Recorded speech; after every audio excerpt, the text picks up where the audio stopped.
This is Codified Wisdom. Sharp insights, no fluff, and real-world wisdom from leaders who want to get you further, faster. Now, here's your host, Eric Eager.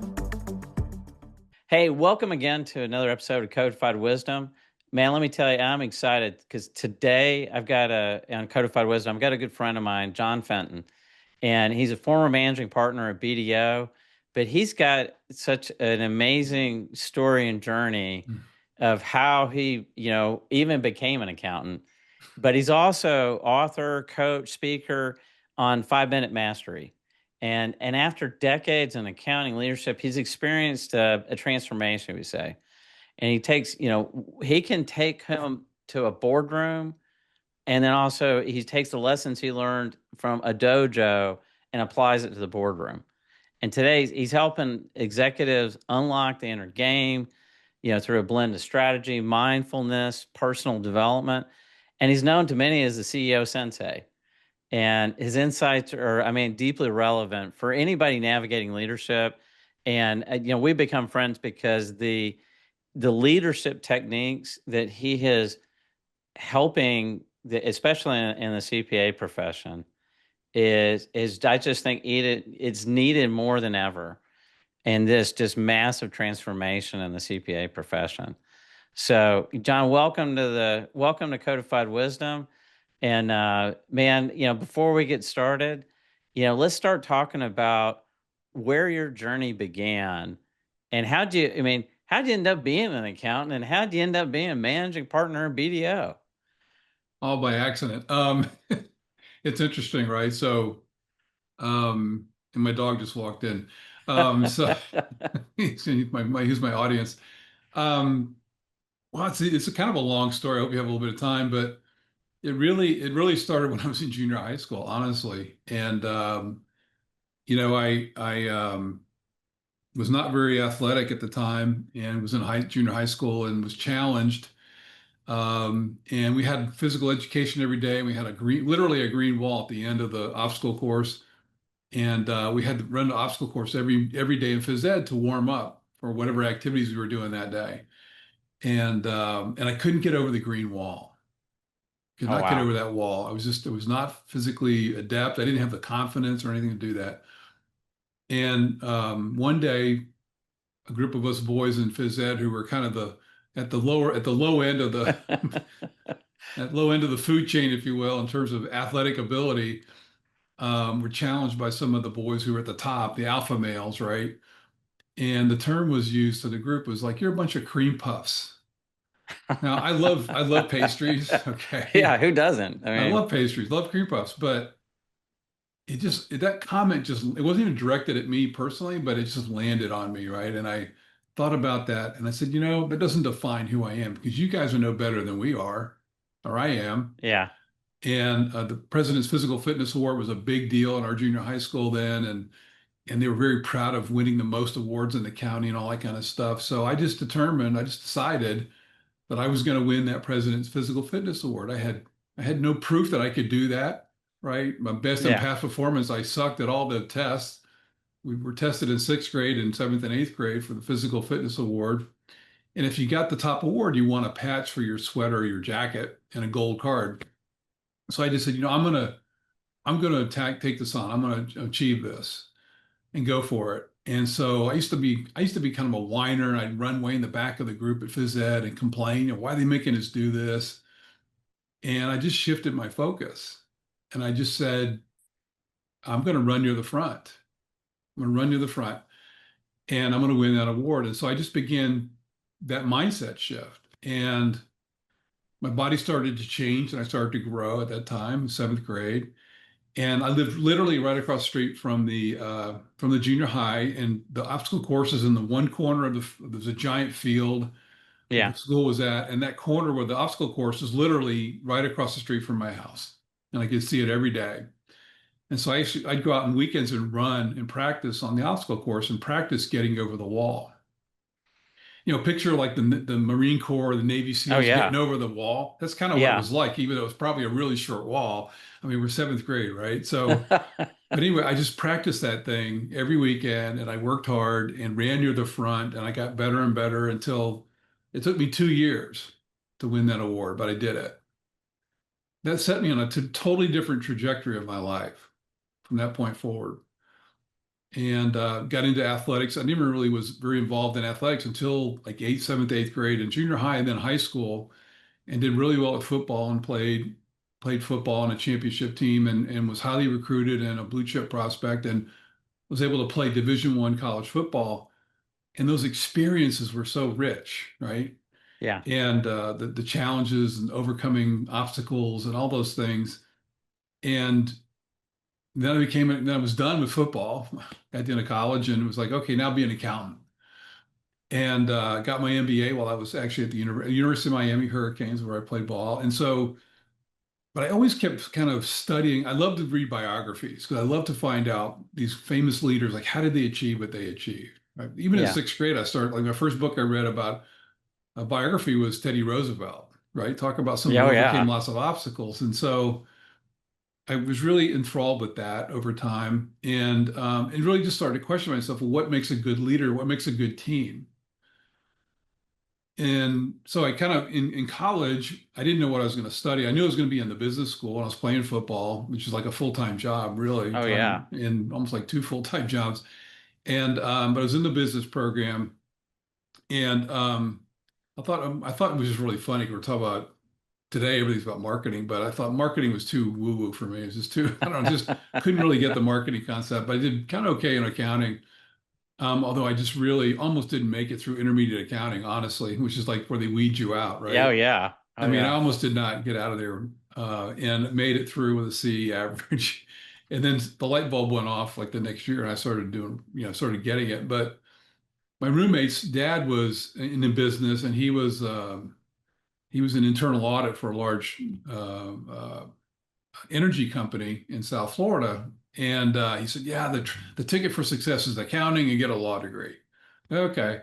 So we were both doing an accounting program, right? Yeah. Struggled, kind of struggled through that, but got through it. Was very successful. Was actually in the accounting fraternity. I have a special fraternity. I actually won some awards. I don't know how I did that, but really, it was all about service, honestly, service projects. But Yeah. got through that experience. Got recruited by one of the top accounting firm in the world at the time. Made my way to BDO, as you mentioned, after like less than about 2 years, and that was the firm I worked with, and for over 30 years. And I think how I got to accounting was through the influence of my roommate's father, and it seemed to make sense to me. The whole Yeah. accounting concept. And it's actually sort of the language of business, right? So you can really understand things more if you have some accounting background. And in terms of leadership, it was always, I think, from my own experiences in sports about what does leadership mean?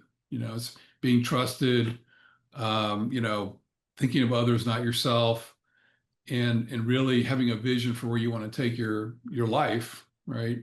And I learned that particularly in college, where we had very specific goals about getting to a bowl game, ultimately get to a national championship, which happened a couple of years after I graduated. But it was very clear vision. And sports is very structured, especially football, very structured.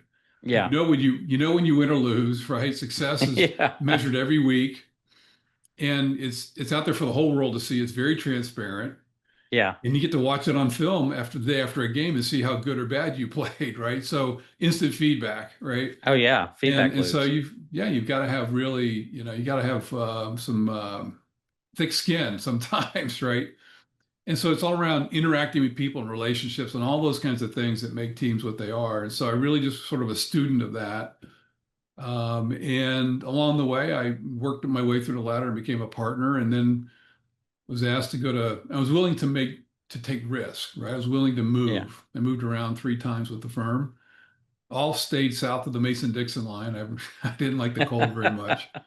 And went to North Carolina for 10 years, and then came to Georgia, which we ended up living now, in 2002. And along the way, the opportunity, just being in the right place at the right time, but also in identifying opportunities and then taking on the challenge when they were presented to me, right? Yeah. And I think that mindset of just wanting to be, hey, I could do that better. And there's a better way to do this kind of concept, right? And that's a long answer to your very short question around how I got to accounting and how I became a managing partner. And we actually, in Atlanta, we transformed the firm. It was an interesting time. Yeah.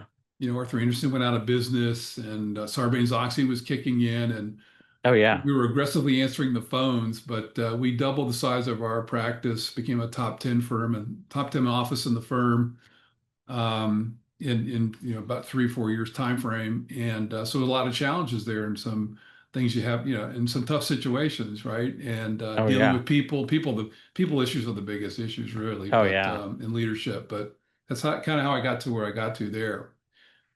And take that forward, I got to a point where I'd accomplished everything I thought I could accomplish in the firm, and I had an opportunity for early retirement, full Yeah. retirement. And I had some issues personally that came up along the way. I said, now's the time to make the move, to do something different. So again, I took a leap of faith. I took a big Uh, risk, yeah. right? Because I didn't know how it was going to shake out or what was going to happen. And but I'm having a blast and doing what I'm doing now. Well, and that rise to managing partner, you know, um, there's probably some milestones along the way, Hmm. and let's dive into that theme of kind of risk taking. Hmm.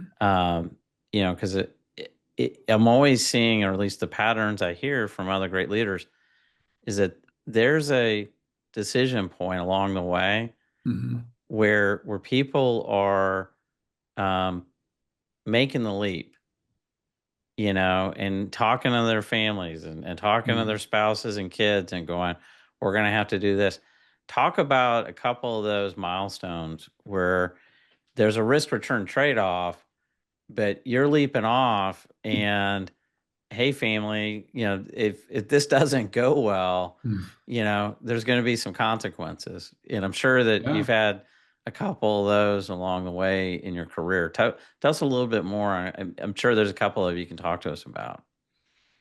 Yeah. So well, one of the so we all of our decisions were based on family, first of all. So sticking to my values, sticking to our values, right? Family is very important Yeah. to me and to my my wife and my family, right? So but I drug her away from her family. I drug her 1,200 miles away from Miami to Houston, Texas, of all places. She cried the whole way there. We just gotten married, and I finished my MBA, and boom, we're on the road in August. And Arthur Anderson. Then, oh, by the way, for the first 2 weeks, I'm out of town at training, so she's by herself, right? Oh no. And Oh no. so we were in Houston for 3 years. Our daughter was born in Houston, actually, and so oh, hang on a second. What just happened?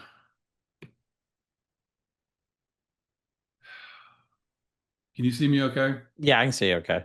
I'm missing, hold on a sec. Headgummit.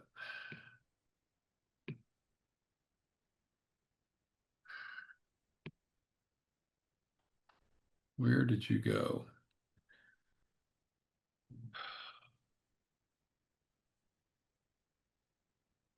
Headgummit. I'm sorry, Eric, Yeah, hang I mean, on. don't worry about it. They'll edit this out. My phone, I'm turning my phone off now because it basically kicked me out of the video.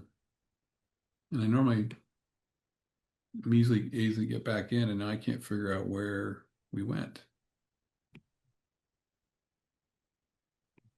And we're still on. Oh yeah. Yeah. Give me 1 second.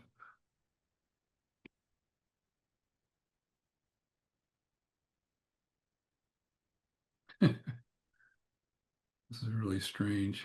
I don't know where it went on my computer. Hold on. Oh, there we go. Okay. I had to close for some reason, the AI Zoom AI companion thing popped up. Yeah, don't worry about Okay. it. So, How so about we're, yeah, I'll start this again. So, so tell us a little bit more about, a couple of these milestone events mhm, and how, that you had to go talk to your family because you're seeing these, these cases where everybody along their career, there's a milestone point mhm, and you got to jump off and there's not what I want to say, a safety net so much. And I'm sure you've had a couple of those where you could have gone the conservative route, Hmm. but you took a leap of faith and talked with your family and got that. I'm sure there's a couple of tell us a couple of those examples where you Sure. made the decision um, to make that leap of faith and how it kind of led to the next milestone. Sure. Well, there's lots of them actually. So try to be concise. But when I graduated, finished my MBA. We'd just gotten married. I dragged my wife all the way to Houston, Texas to go work at Arthur Andersen.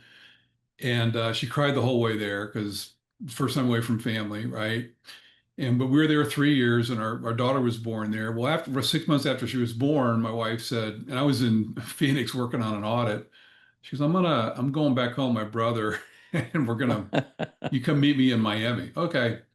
So and we kind of had talked about it before that, but so I made the move, and I actually left public accounting. I was with BDO at the time. I left public accounting, went to work for a Fortune 100 company, Oh, that's right. which for me was a huge mistake because I just saw myself doing the same thing for 30 something years if I lasted that long.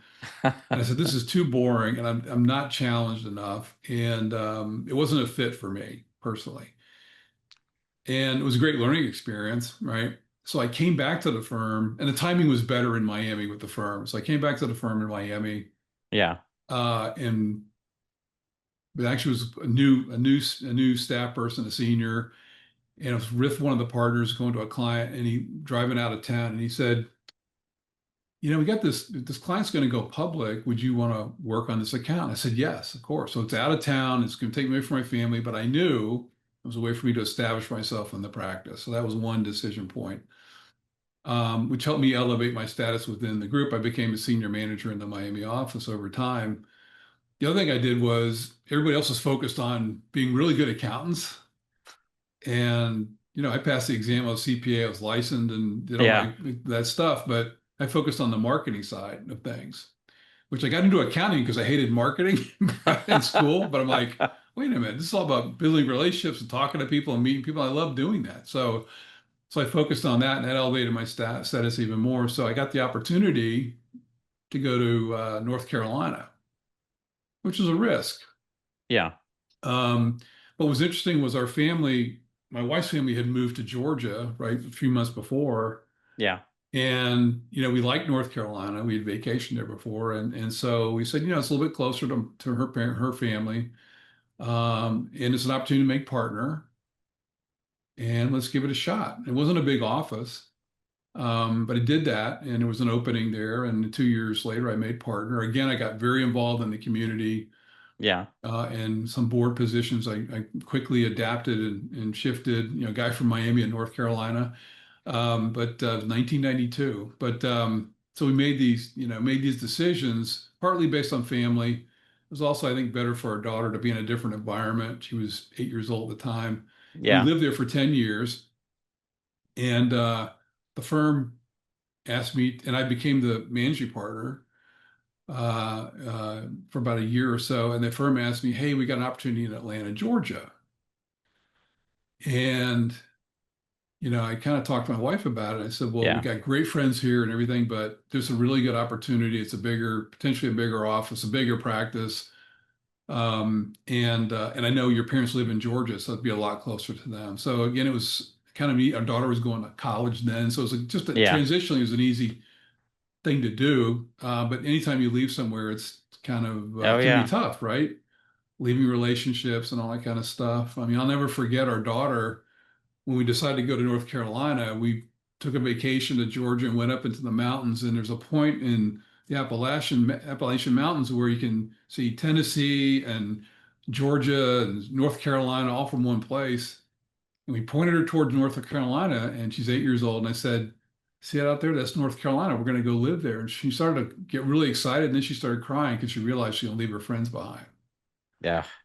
But And it turned out to be a good move for family, right? So those decision points kind of put me in a position to later on, which I didn't plan this, but I became the managing partner in Atlanta a short period of time. And I think the relationships I built over time and the things that I demonstrated my abilities with the firm and the relationships I built in the firm enabled me to be in a position to take on that role. And then, taking on clients and it was a heady time. A lot of new work was coming in, and we had to make some decisions about the right people, Yeah. right? Getting the right people on the bus. We didn't have them.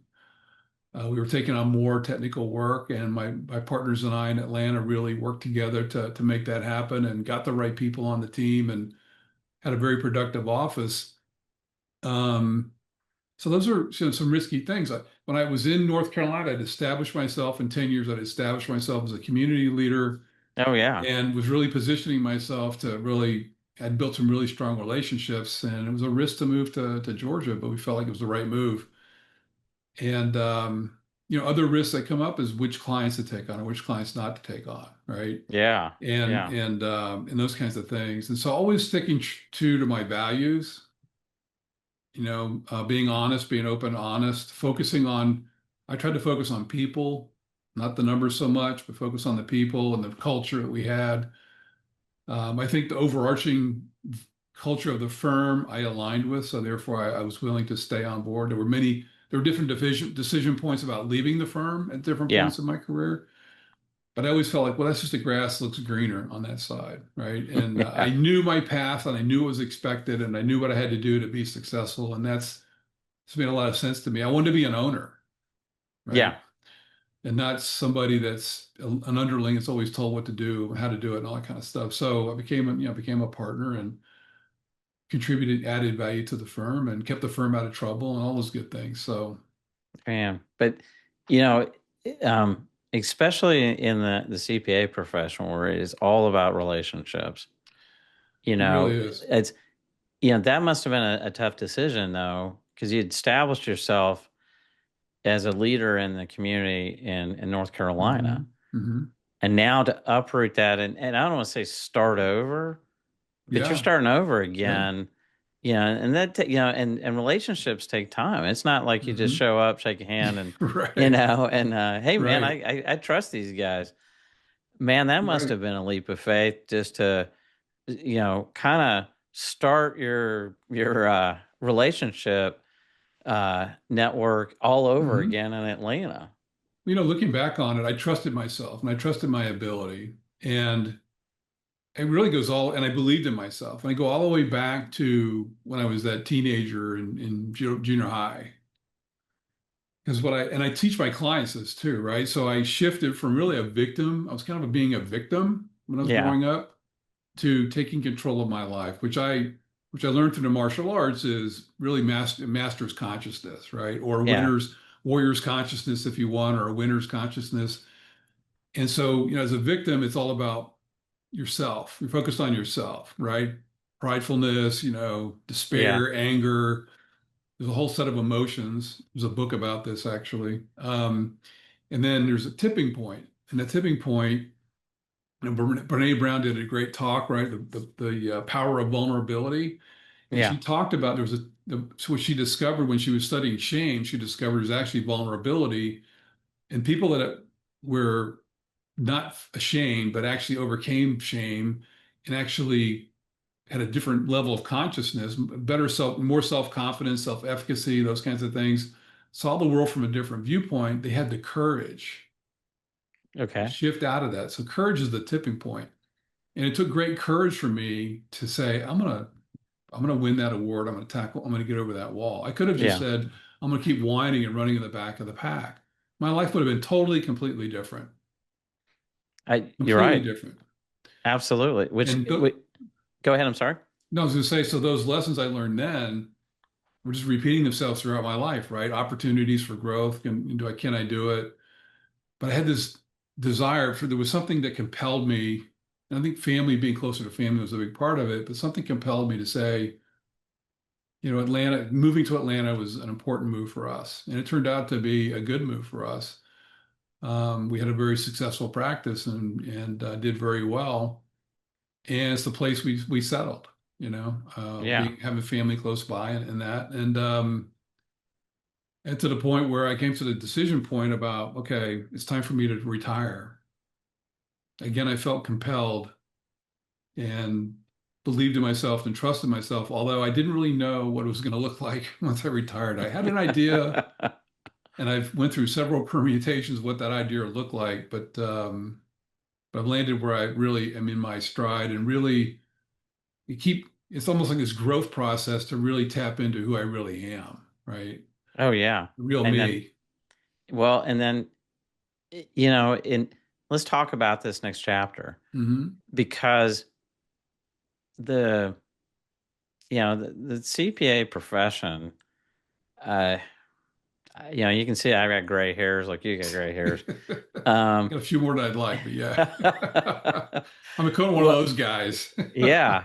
Well, basically we've been around long, and you always hear, well, we lived through the whatever over the last 30, 40 years. Oh Hmm. yeah. Hmm. That's not going to change. That's Hmm. not going to change.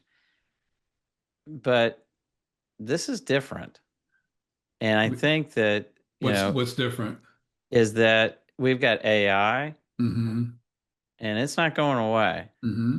We've got private equity. Hmm. They've recognized that the accounting profession has been undervalued for a long time, Hmm. and so they're now upheaving, partnership structures and putting Hmm. corporate structures. So we've got Hmm.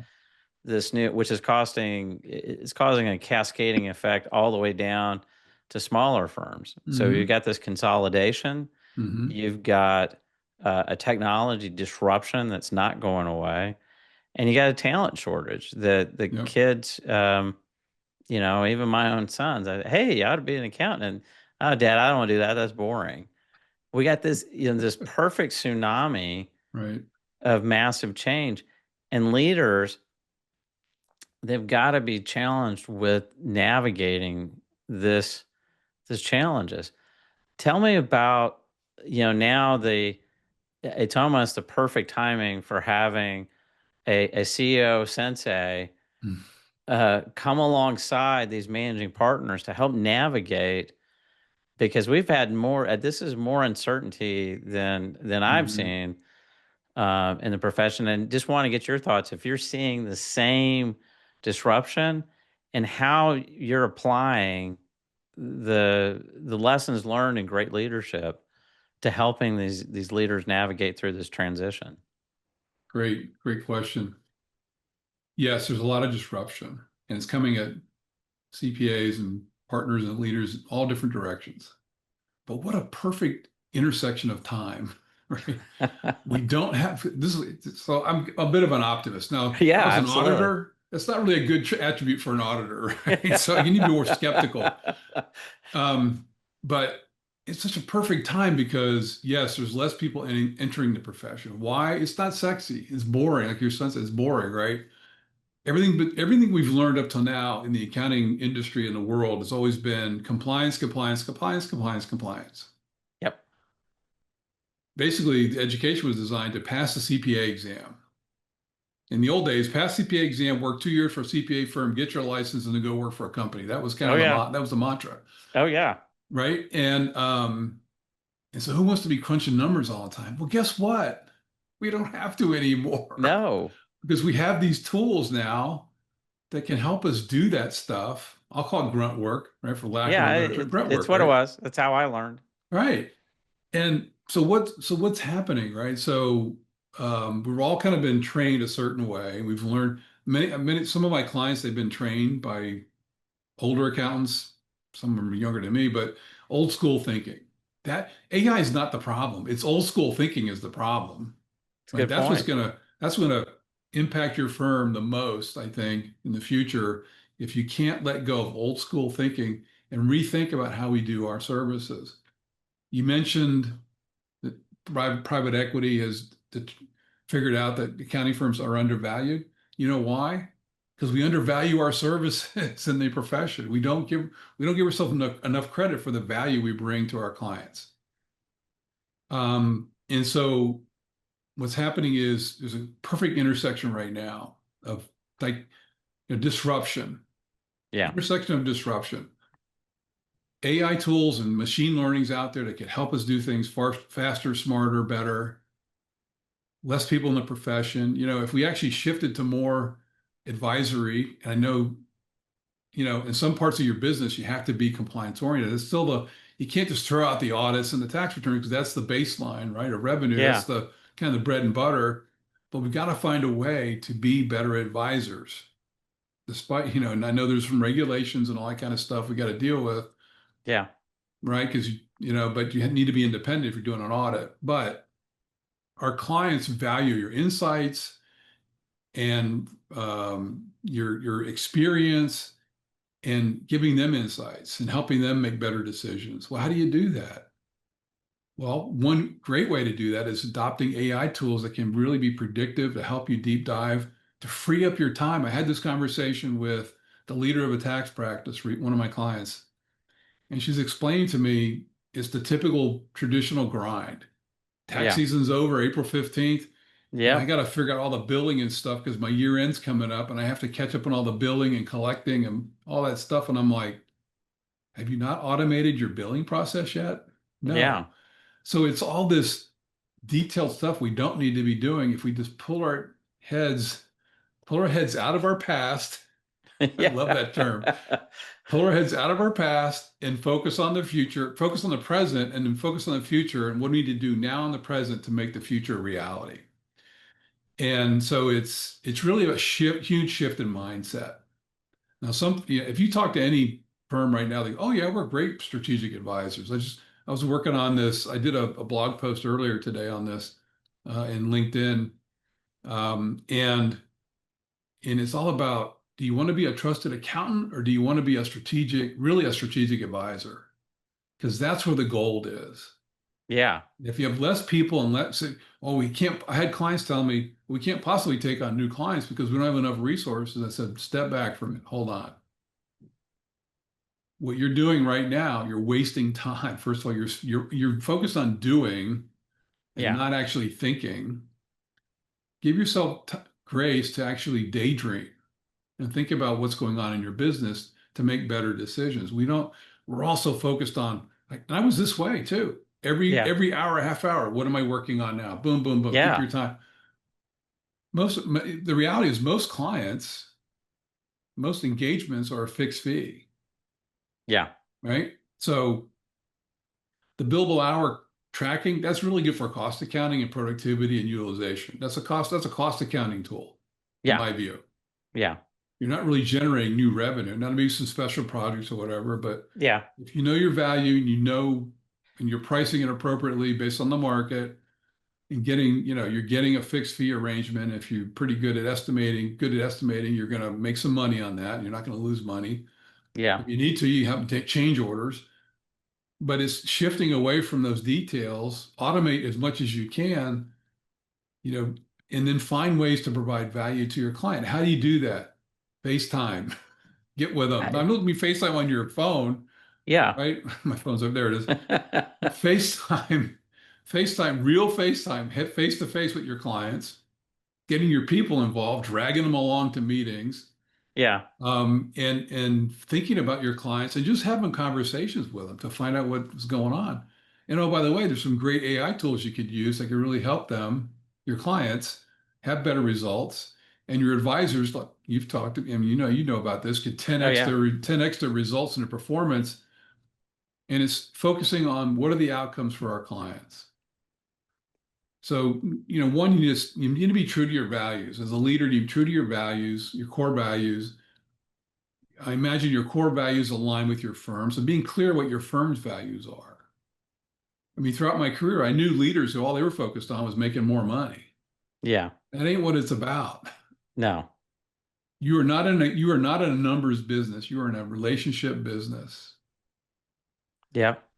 And I And talk a lot about my clients about legacy and like how do you want to be remembered, right? It's not about how yeah. many billable hours you had or how much Yeah. revenues you build. It's about how you made your employees feel, Yeah. about I mean, relationships. I'm not here talking to you about, hey, John, I just want to, I want to talk about your utilization rates and what record numbers you had. You Right. said new billable hour records. Let's talk about how you No, nobody cares about that. But to your point, this is an exciting time for the profession. it can be gloom and doom, or guess what?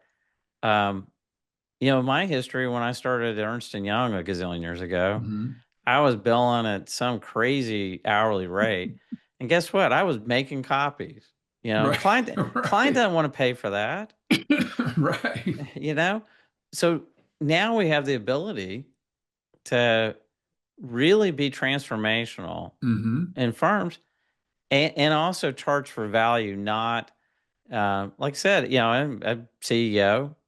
I don't want to pay my, expensive staff or whatever to make copies and do Hmm. these types of things. Here's an opportunity.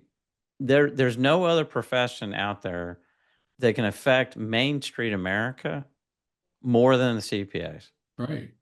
And I think, to your credit, that changing the mindset that here's not gloom and doom, here's an opportunity to really maximize the value and impact to companies.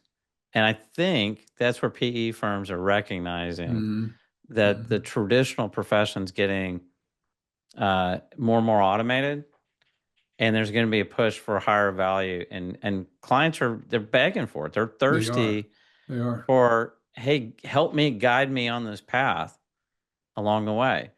And tell us a little bit more about the lessons you learned that you've been out, the CEO Sensei. Tell us a little bit more of how did you get to there and how you're applying that with helping, leaders in the profession right now. Hmm. Yeah. So I didn't talk much about this, but I have martial arts training, a black belt in Tai Chi, which had a huge impact on my life and my leadership. And what I discovered was I had immense clarity.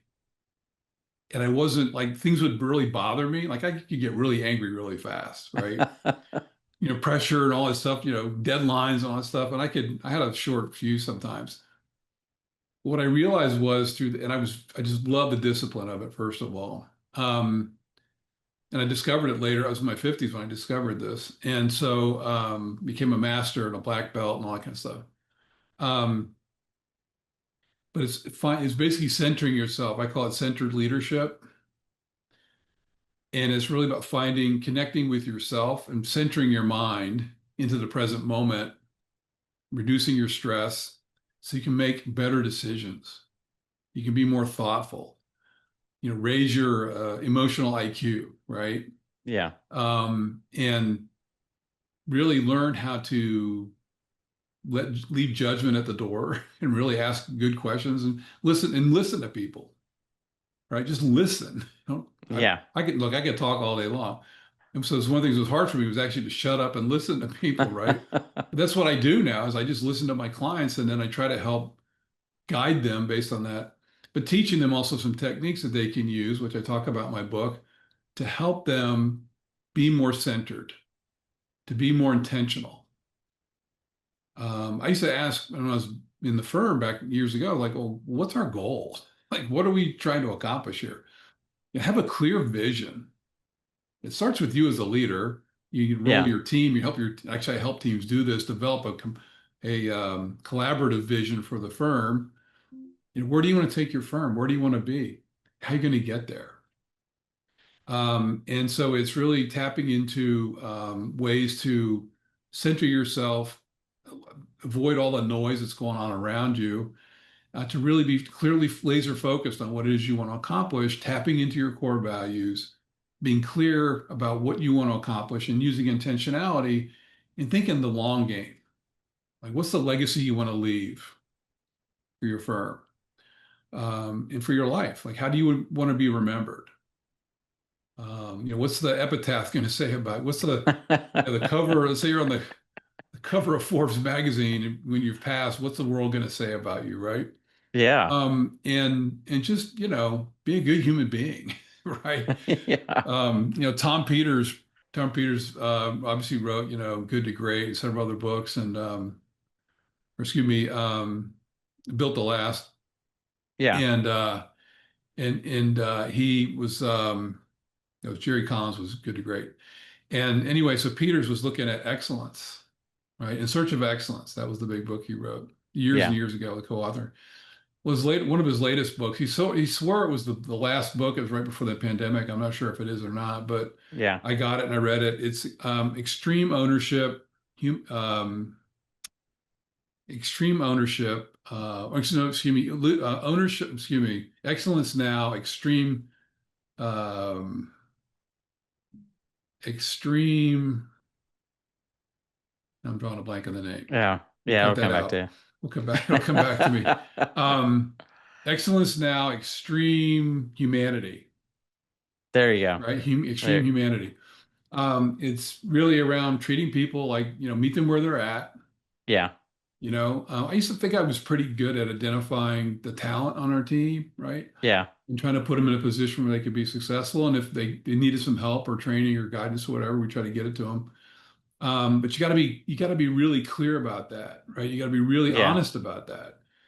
And there's some people that just aren't a fit, right? Yeah. And then there's some people that are rocking it, and you want to make sure you're coaching your people up. I mean, one of the biggest problems I see right now in some firms is that there's a lack of expertise or ability to move up the chain in their firms. There's a gap between the partners, some firms, between the partners and the next level below them. Yeah. And so you got to really invest in your people. And I don't just mean the technical stuff. You want to invest in training them. You want to invest in challenging them with meaningful projects. And this gets Yeah. all back to what I was talking about earlier is you got this perfect intersection of complexity and disruption.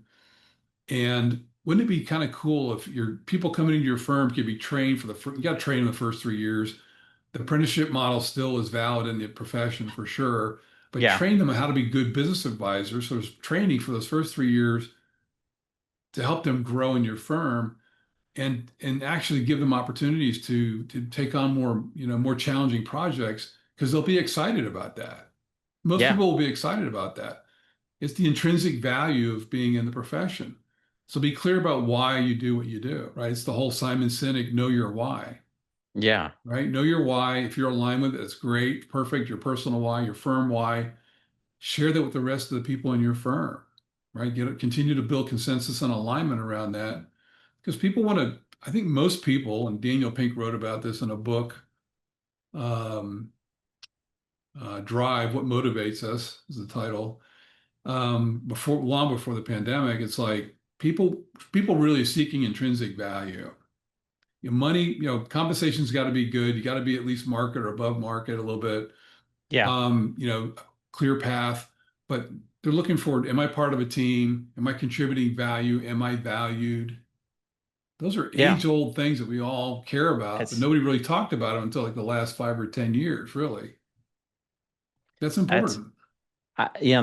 that is incredible insight and it's got to be helping because I'm sure that the leaders you're talking to, they're they've got some challenges now because what you're seeing is this um in the profession what I'm is this hourglass Mm-hmm. Mm-hmm. org structure, Mm-hmm. bunch of partners, middle's real thin, and then you got some younger staff coming in, but the younger staff are getting overworked because there's not enough Yeah, of them, and they're right. they're leaving, which then leaves this big gap. And so Mm-hmm. the technology is going to allow to help fill some of that gap. Right. Right. But the older partner, okay, how do I build the legacy? How do I build the next generation of team to Mm-hmm. support what's going on in the firm after I've gone out to do greater things. Well, as you know, good leaders are not focused on themselves. And I think too often, and I've seen this, I mean, not all partners are great leaders. I mean, I've worked for some that were great leaders and some that were terrible, right? So you can't be focused on just your book of business and what your partner comp is at the end of the year and all that kind of stuff. You need to be looking out beyond, focusing on the firm. What's best for the firm? That was something that drove me. I Yeah. wasn't greedy. I could have been more greedy, I guess, but I wasn't greedy. Yeah. And it was all about what can we do to make this a better culture? What we can do to make this a better practice for our clients and for our people. And,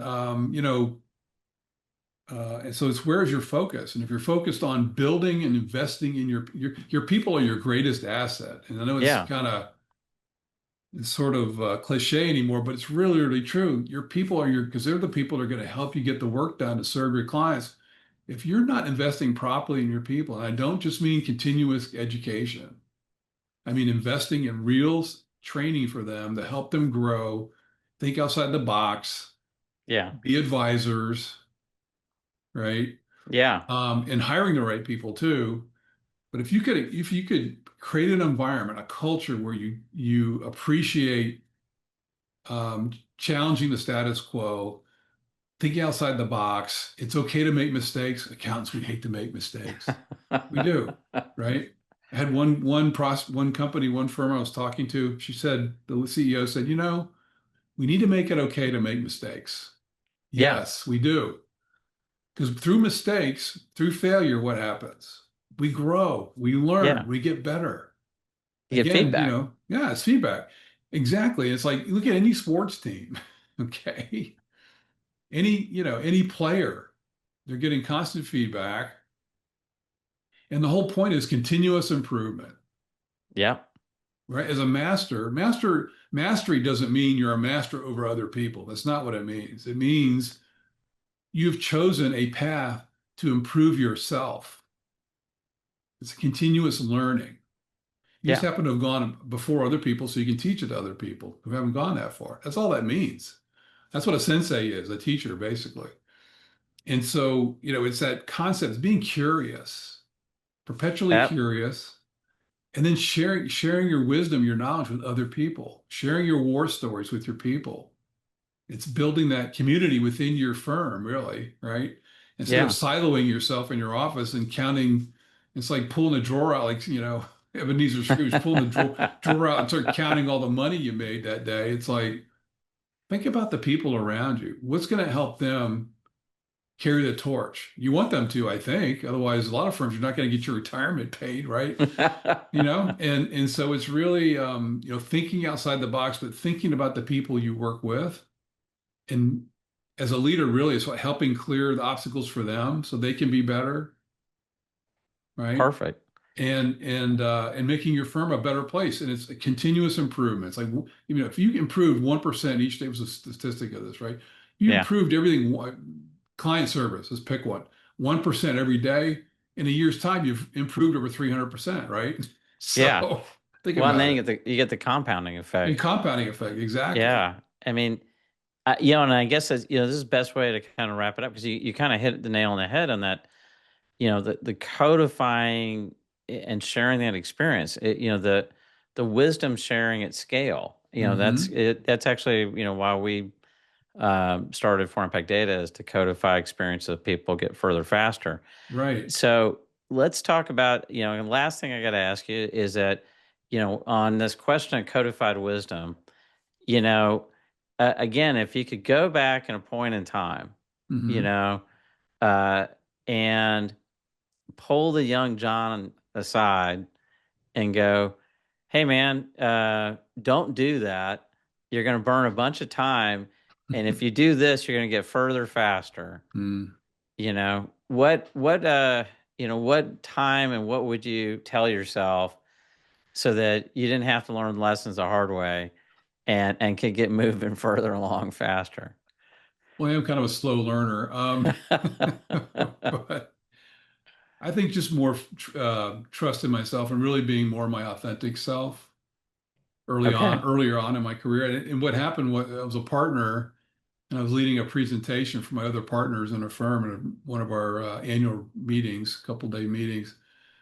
And I'd worked very closely with the head of our SEC practice for a number of years. And I was leading, and he was in the audience. I had a script and all this stuff. And I said, I'm not going to do the script. I'm going to open the conversation. We had this great conversation around this topic. I forget what he was about. And I said, at the end, I Yeah. said, let's go through the script let's see all the bullet points we did cover. Yeah, we talked about that, talked about Yeah. that. At the end of the presentation, he said, who are you? Because I just kind of opened myself up and was really authentic, and I think I was for many years. I mean, quite honestly, I had self-doubt for a lot of years. I mean, most Yeah. leaders, we have this, imposter syndrome anyway, kind of Oh going yeah. on. Oh yeah. We all fall And prey so to I had that. all this self-doubt because like, yeah, you're an athlete, but now you're not a Wharton MBA. You're not this, you're not that. I'm always comparing myself, right? Yeah. And just instead of just being my true self and just being out there and kind of opening it up, opening the kimono a little bit, right? And being authentic, more authentic. And it took me a while to figure that one out. So if I could do anything differently, it'd be opening that kimono a lot sooner in life and being more authentic sooner. Man, perfect. Well, man, that is some great wisdom. Again, if it helps just one person listening to this, then we're accomplishing what we're trying to do. Is just hey, this life journey of building businesses, building practices. We should all learn from each other. So, Yeah, ma- absolutely. man, I want to thank you for taking the time. Again, if this helps, one, 10, 100, 1,000, that's just a whole idea that, somewhere we're paying it forward. And again, man, I thank you so much. So for those, one last thing, but for those who Mhm. want to know more, where can they go to get some more of the 5 minute mastery and Yeah. other things from John? Well, you can go to my website, johnjfenton.com. Pretty straightforward. I'm on LinkedIn, John J. Fenton, the CEO coach on LinkedIn. And I have a really cool tool that your listeners can use. It helps you frame up conversations. One of the toughest things for all of us to do is have a tough conversation or give feedback. We talked about feedback today with our employees and that. And it's a 2-page document. It's a kind of cheat sheet. I call it the Yeah. Engagement Accelerator.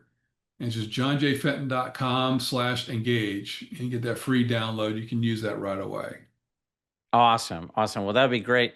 Well, again, hey, this is another episode of Codified Wisdom, trying to help people don't make the same damn mistakes I've made and a lot of other people made. And so, thanks for listening, and we'll catch you next time on next week's episode. All right, you guys take care. Thanks for listening to Codified Wisdom with your host, Eric Eager. Want more? Subscribe and follow Codified Wisdom on YouTube, Spotify, or your favorite podcast platform. To learn more about Eric Eager and how 4Impact Data helps leaders get further, faster, visit 4impactdata.com.